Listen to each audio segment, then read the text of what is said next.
أهلا بيكم متابعين القناة. خلونا نبدأ في القصة على طول. أنا اسمي أحمد.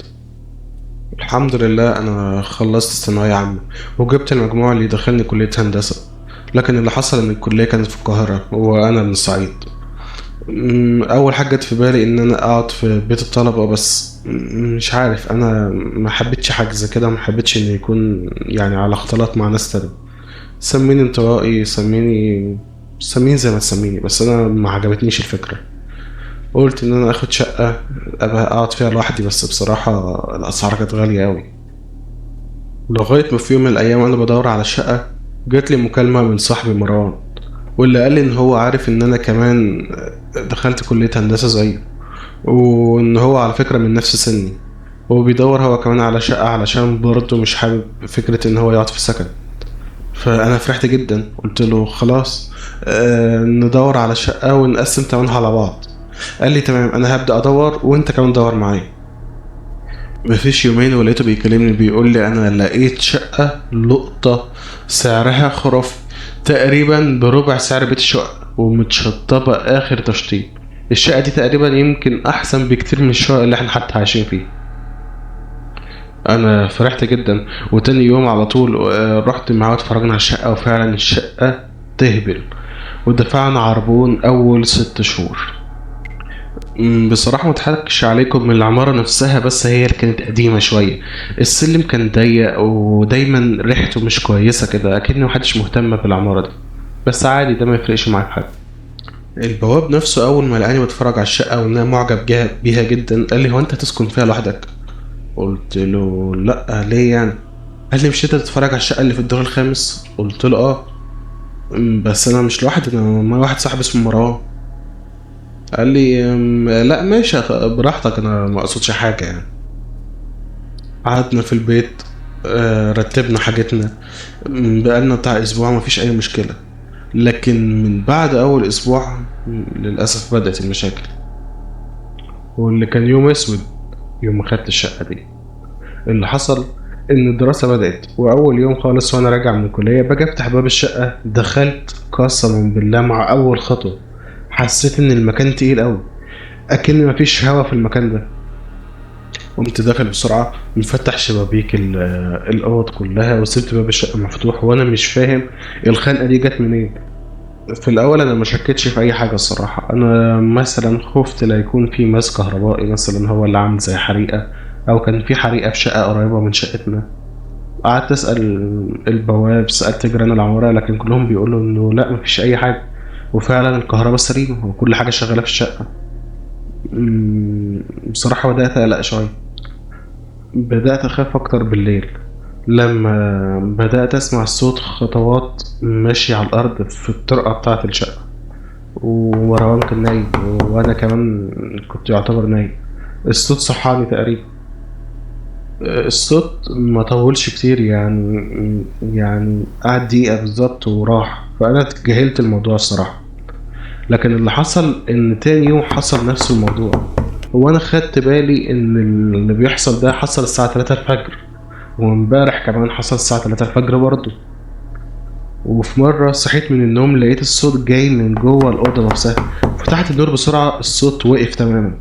لكن لفت نظري حاجة خلت جسمي يقشعر مكاني. الدولاب كان مفتوح وأنا متأكد إن أنا قافله. أنا كنت مرعوب في اليوم ده الصراحة. قربت من الدولاب واحدة واحدة عشان أقفل باب الدولاب، لكن سمعت نفس الصوت تاني. لفيت بسرعة ما لقيتش أي حاجة، لكن خدت بالي إن كان على المراية ان انا واقف ثابت وما بتحركش، رغم ان انا كنت عمال احرك ايدي ورجلي وبقفل بقفل ضرفة الدولاب بسرعة، لكن انا ظاهر في المراية ان انا ثابت. وشوية وبدأت اضحك.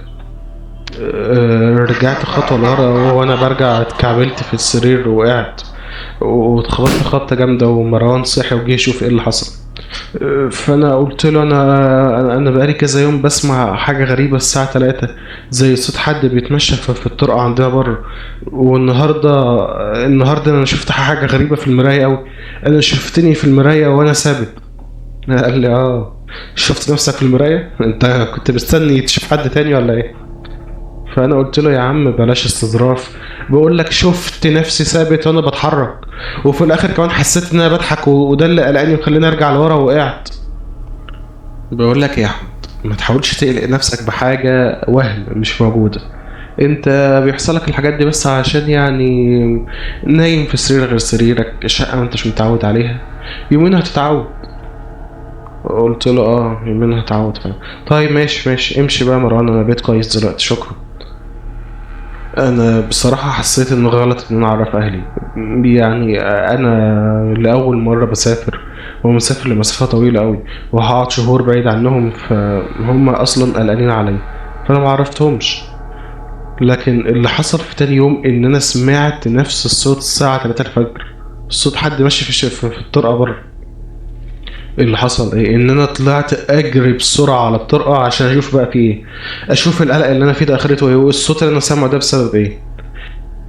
ويا ريتني ما عملت كده. انا شفت ست طويله جدا بشكل مستحيل ان هي تكون بني ادم، جسمها رفيع قوي وشعرها مغطي وشها كله، لكن ايديها كانت طويله بزياده شويه عن الطبيعي، لدرجه ان هي كانت بتلمس الارض، وكانت عماله تضحك بصوت عالي.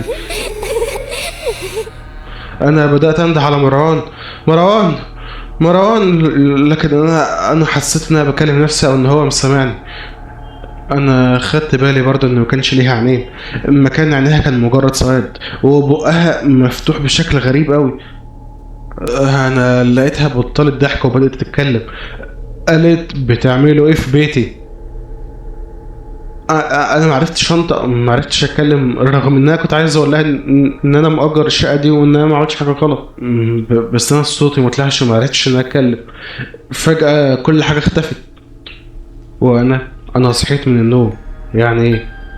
يعني ايه؟ انا متاكد ان انا ما كنتش نايم. انا صحيت الساعه 3 لما سمعت الصوت ده، وطلعت عشان اشوف في ايه بره. ازاي دلوقتي انا صحيت وكنت نايم عادي وان ده كان مجرد حلم؟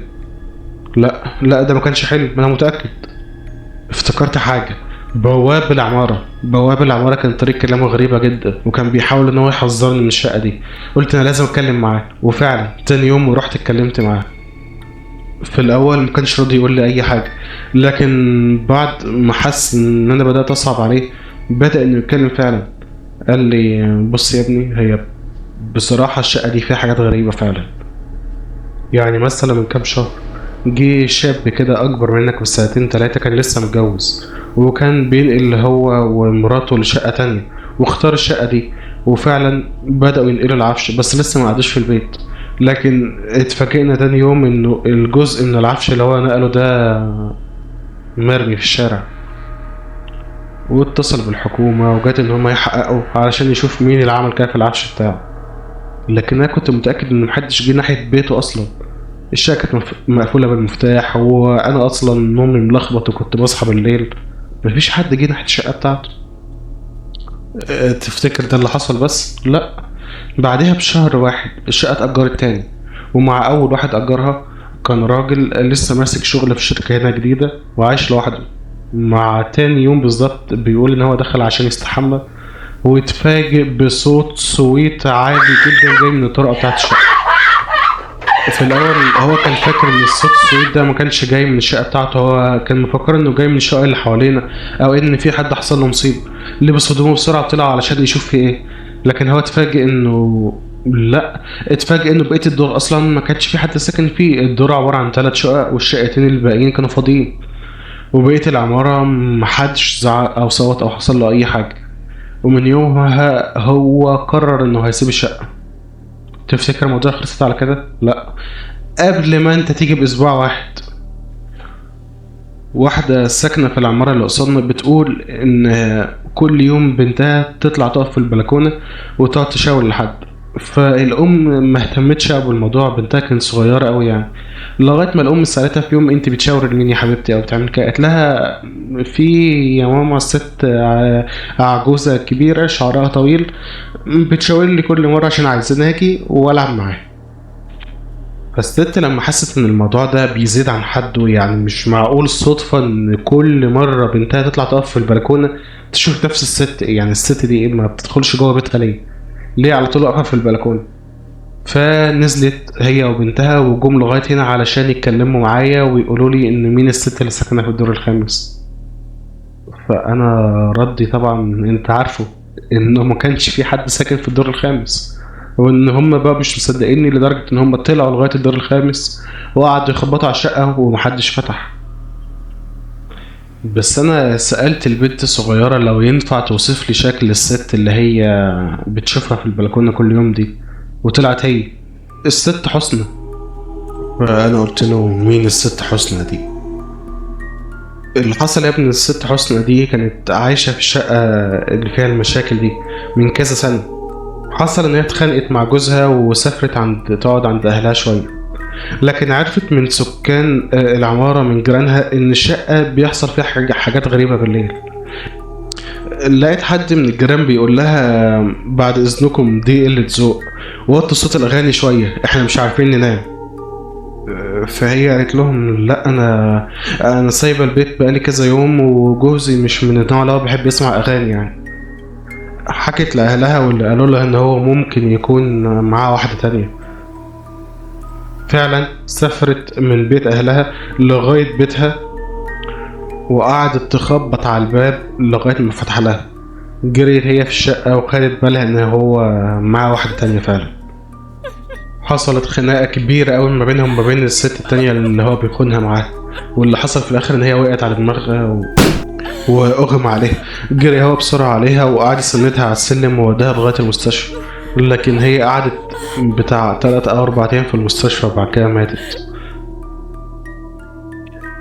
بس اللي حصل إن هو فضل مكمل مع مراته التانية دي، بس حصل حاجات غريبة. كذا مرة يشوف مراته اللي اسمها حسنى موجودة في المراية، كل ما يبص المراية بيشوف حسنى. كذا مرة هو نايم يفتح عينيه يلاقي ان اللي نايمة جنبه هي حسنى مش مراته التانية. كذا مرة يتكلم مع مراته ويلاقيها بتتكلم بصوت نفس صوت حسنى بالظبط، لدرجة ان هو بقى بيترعب منها وطلقها. لكن تفتكر الموضوع خلص على كده؟ لا، الست التانية دي أول ما روحت بيت أهلها خدت بالها إن في حريقة قوية أوي جاية من البيت اللي أهلها عايشين فيه، ودخلت جوه البيت بسرعة عشان تلحق أهلها. لكن اللي حصل إن أهلها أصلا ما كانوش جوه البيت وإن هي ماتت في الحريقة. هو أول ما عرف اللي حصل لمراته تانية بدأ إن هو يتجنن، وبدأ يحكي لأي حد يشوفه على اللي بيحصل له ده، لدرجة يا ابني إن هو حكالي أنا بوابة العمارة، حكالي حاجة زكاة ليا. وكأن يا ابني مراته الأولانية اللي هي الست حسنى كانت قصدا إنها تفضحه.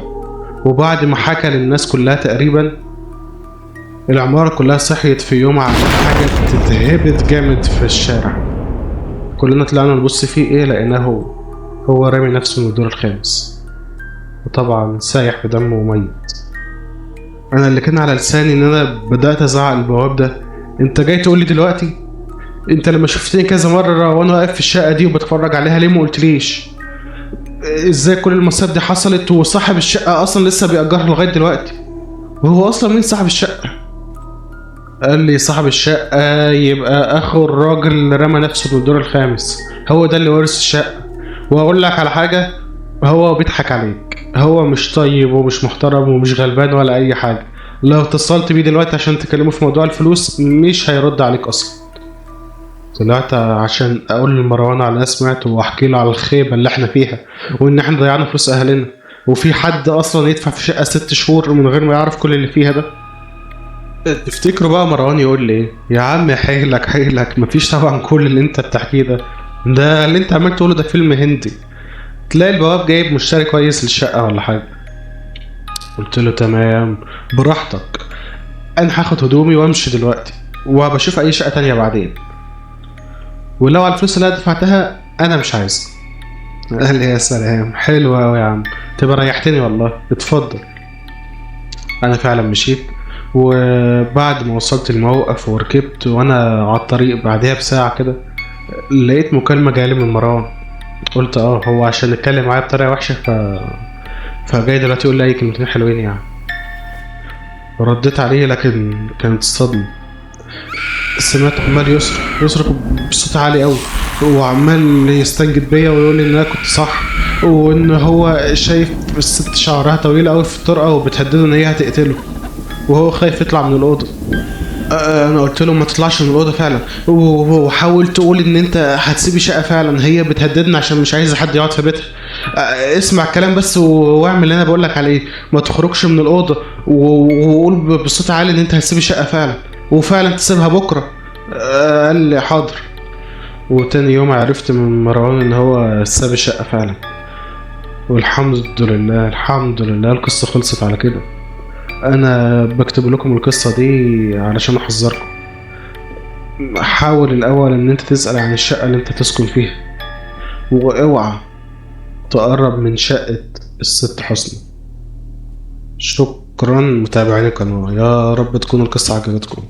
لو عجبتك القصة ما تنساش تعمل لايك وكومنت وسبسكرايب، واستنى في حلقات وقصص جديدة إن شاء الله برضو تعجبكم جاية قريب.